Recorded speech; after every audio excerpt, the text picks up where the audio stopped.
চাকরি ব্যবসায় উন্নতি অগ্রগতি চান, তাহলে আপনি শিবরাত্রির দিন এই কাজ করুন, সাফল্য আসবে।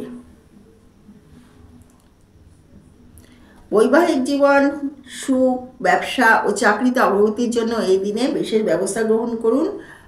বলা হয় এই দিনে যে কোনো কাজ শুরু করলে সেই কাজে অবশ্যই একটি বটগাছকে প্রদক্ষিণ করবেন, 108 বার প্রদক্ষিণ করবেন, করে আপনাদের মনোবাসনা বলবেন, দেখবেন আপনাদের মনোবাসনা পূরণ হয়ে যাবে। নমো ভগবতে রুদ্রায় নম মন্ত্রটি জপ করুন, করলে আপনাদের বিশেষ ভালো ও ব্যবসা উন্নতির জন্য শিবরাত্রির দিন আপনারা শিবকে চতুর্মুখী ঘি প্রদীপ দান করবেন আর মহামৃত্যুঞ্জয় জপটি করবেন।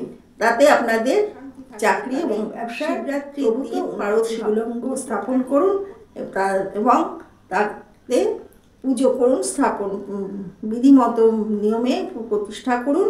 তাতে আপনার বাড়ির নেগেটিভিটি চলে যাবে এবং পারিবারিক কলহ ধন লাভের জন্য শিবরাত্রির দিন স্বামী গাছের পাতা আপনারা শিব ঠাকুরকে অর্পণ করবেন আর ওম নমো ভগবতে রুদ্রায় নম মন্ত্রটি জপ করবেন এবং শিবের তাণ্ডব স্তোত্রটি পাঠ করবেন। তাতে শিব খুশি হয়ে আপনাদের অর্থের পথ সুগম হবে এবং অর্থ আগমন হবে।